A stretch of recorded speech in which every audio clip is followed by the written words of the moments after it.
Hi there, it's Riikka Kovasin here, and today I'm making a set of ATCs.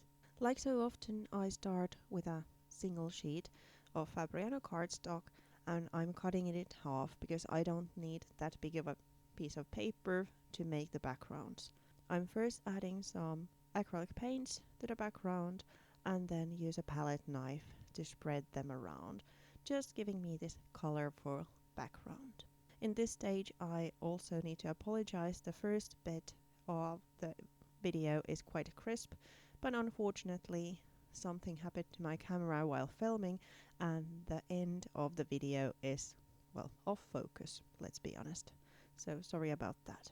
When I have the background then done, I'm turning my attention to the focal points. I'm using a stamping tool because if you have watched my videos before, I've said it often, I'm not that good of a stamper.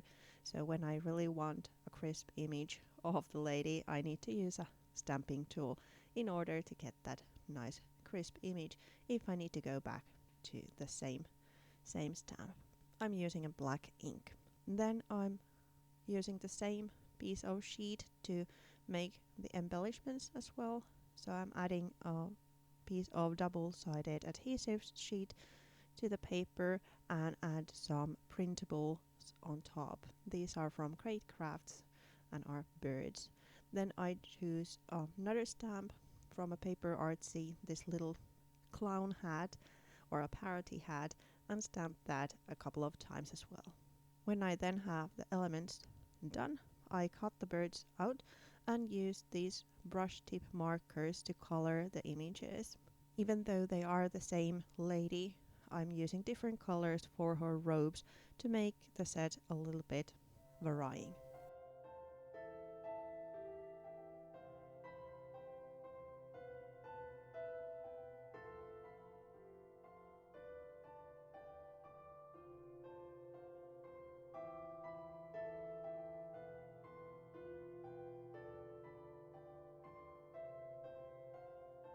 What I also did was to cut the background into these smaller pieces.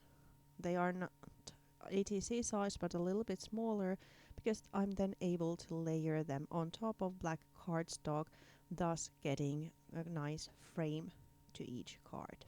Before adding them though, I'm adding some Posca paint marker doodles to each one. I'm using different colors, kind of echoing those colors that I already have going, but a couple of extras as well. I then use my, well, favorite ink of Vintage Photo to go around the edges. I've been preferring the scorched timber a lot lately, but somehow this project needed the warmth of Vintage Photo, so I used that instead. Then I mount the centerpieces to the cards using double-sided tape. Then it's composition time. I'm adding one lady, one bird, and a party hat to each card. First, I was thinking of adding the birds to the left of each one, or their right, but in the end, I then juggled them around and putting the birds to the right-hand side instead. Here they are almost done.